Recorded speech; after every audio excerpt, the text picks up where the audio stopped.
Bonjour, bienvenue dans une nouvelle vidéo. Aujourd'hui je vais vous parler de If We Were Villains de ML Rio que j'ai déjà évoqué dans mon dernier vlog, et donc je vais vous faire un point sur ce que j'ai aimé, ce que j'ai pas aimé et d'éventuelles pistes de réflexion. Du coup c'est un livre qui a été publié en 2017, c'est du contemporain et c'est du Dark Academia. Donc en gros j'avais un peu expliqué l'histoire, mais du coup c'est 7 étudiants dans une école sélective de théâtre qui jouent exclusivement du Shakespeare, et donc on va les suivre dans leur 4e année, donc dans leur dernière année d'études, avec plusieurs préparations de pièces différentes, et surtout quelque chose qui va changer, qui est la répartition des rôles, qui donc dans les 3 premières années était assez répétitive, parce que chaque personnage finalement avait un rôle assigné à la fois dans les pièces, donc par exemple le méchant, la femme fatale, tout ça, et dans la vraie vie en fait. Enfin, disons que le rôle que le personnage a dans le groupe va avec le rôle qu'il a dans la pièce. Sauf que dans cette dernière année, les professeurs décident de changer un petit peu les rôles, de voir ce que les autres peuvent faire, etc. Et en fait, avec les rôles fictionnels qui changent, les rôles réels vont aussi changer. Il va y avoir des renversements de pouvoir, enfin voilà, c'est ça en gros qui se passe. C'est un roman qui est métatextuel et qui est pensé comme une tragédie. Donc on a 5 parties qui sont appelées actes. J'ai pas besoin de vous montrer, mais je vais le faire quand même. Donc on a 5 actes différents de l'histoire. Et donc va y avoir tout un discours sur la frontière finalement entre réalité et fiction, la manière dont elle va devenir de plus en plus poreuse, et ce en quoi ça va résulter. Il y a déjà, ce qui est assez marquant au début, beaucoup de similarités avec The Secret History, donc qui est le livre de Donna Tartt, qui est le livre phare de l'esthétique Dark Academia. On a donc un groupe d'élèves dans une école d'élite, une classe à effectif réduit qui va former une forme de huis clos.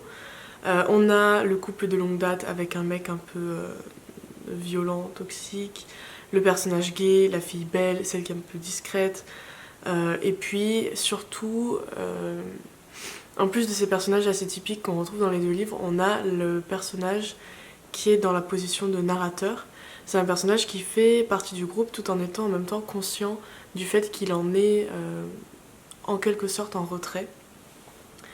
C'est-à-dire que le narrateur ici, le narrateur ici et le narrateur dans The Secret History, c'est un personnage qui ne va pas être aussi névrosé que les autres, qui parvient à s'intégrer dans le groupe, mais qui conserve une place de médiateur, d'observateur, qui n'a pas assez finalement d'ego ou de confiance en soi pour chercher à être davantage dans le groupe, et qui accepte finalement cette position précisément d'observateur, voire de spectateur des névroses des autres presque. Le but, évidemment, dans les 2 livres, c'est de nous donner à voir des personnages violents ou névrosés en conservant en fait leur part de mystère, puisque le narrateur n'est pas omniscient, donc on ne sait jamais vraiment ce qui se passe dans les personnages, les autres personnages du groupe.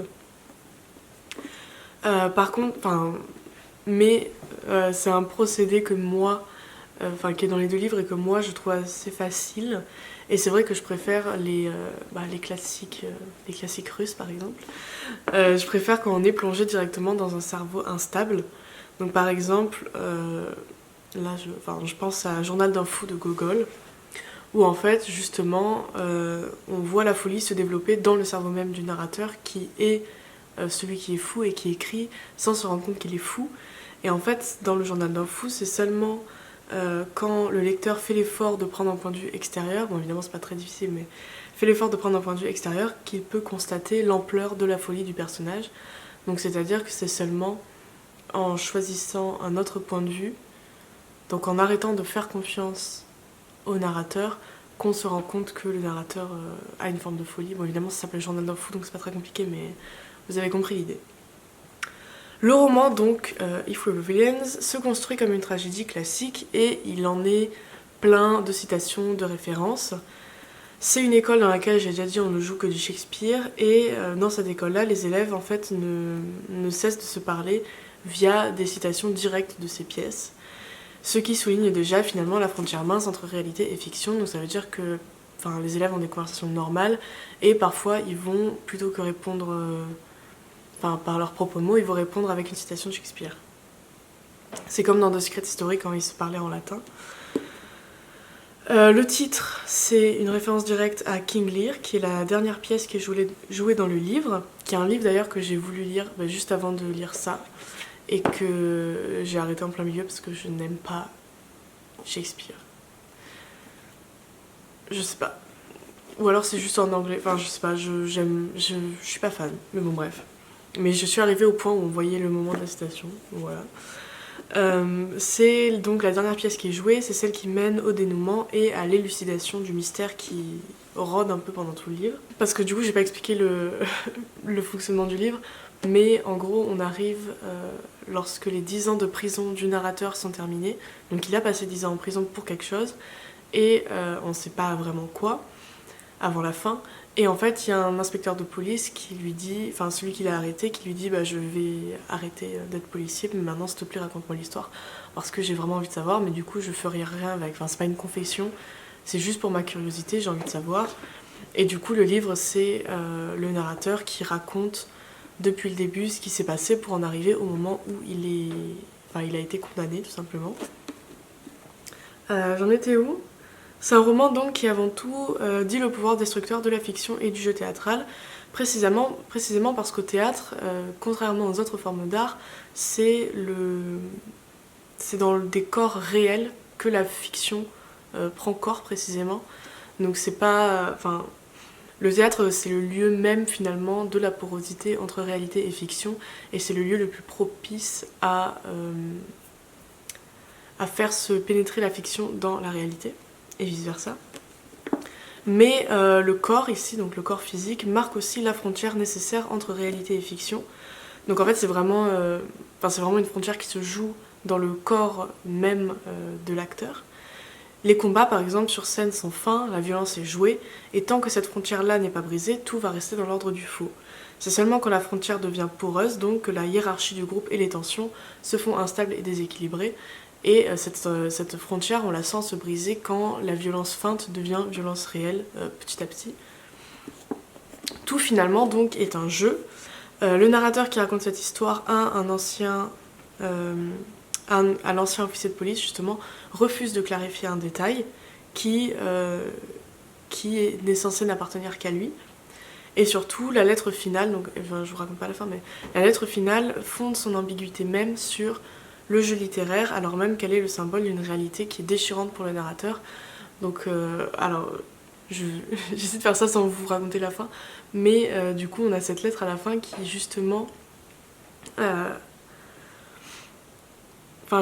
justement, qui dit presque toute la dimension tragique de la frontière entre réalité et fiction, la nécessité de continuer à jouer malgré finalement, malgré la vie ou malgré la mort, malgré la perte. Et voilà, en fait, la lettre finale, c'est un appel, c'est un encouragement à continuer de jouer, mais on sait jamais vraiment pourquoi on joue et qu'est-ce qui nous attend à la fin, si c'est un jeu qui est vain ou si c'est un jeu qui vaut la peine d'être joué, tout simplement. Et jusqu'à la dernière page du roman, justement, on ne cesse jamais de jouer avec la vie et avec la mort. Enfin, un dernier point que je voulais aborder, c'est le motif de la noyade qui revient à plusieurs reprises et qui est assez intéressant si on le met en relation avec la noyade d'Ophélia dans Hamlet. Donc Hamlet, c'est une des pièces les plus connues de Shakespeare, et c'est une pièce dans laquelle Ophélia se noie après avoir appris qu'Hamlet a tué son père, donc le père d'Ophélia. Ophélia donc finit folle et noyée. Et ce qui est intéressant dans le roman, c'est que ceux qui finissent plus ou moins noyés, il y a plusieurs motifs de noyade, mais voilà, ceux qui finissent plus ou moins noyés sont ceux qui, dans la manière dont le drame se met en place dans le roman, correspondraient plutôt à Hamlet et au père d'Ophélia.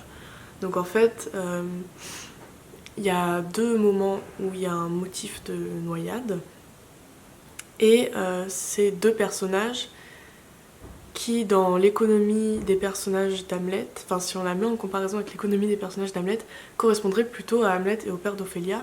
Et du coup c'est intéressant dans le sens où on peut y voir une forme peut-être de rétribution ou un discours sur, je sais pas, sur le fait que... Enfin, ce coup-ci, c'est les hommes qui meurent. Je sais pas. Mais il y a quelque chose là-dedans, il y a évidemment un côté féminin qui est donné à un des deux personnages, qui se rapprocherait plutôt d'Ophélia, avec une forme de folie. Enfin, je veux pas vous raconter, mais bon, ouais, voilà.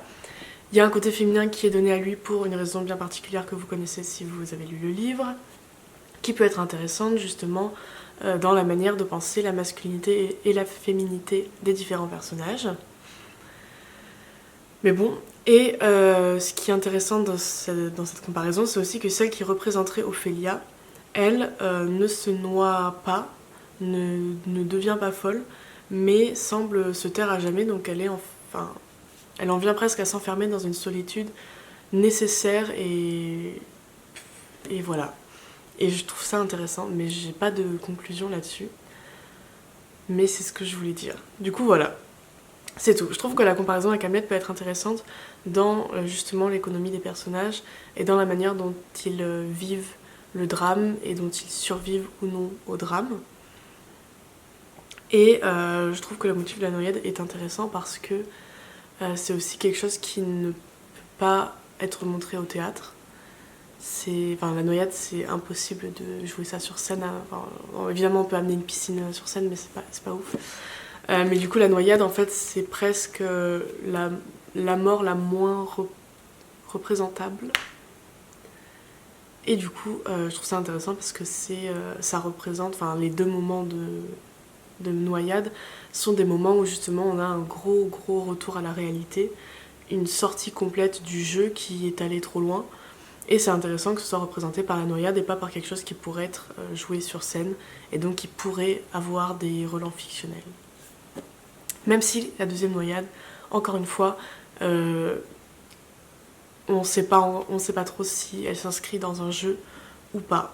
Et c'est ça aussi qui est intéressant. Voilà.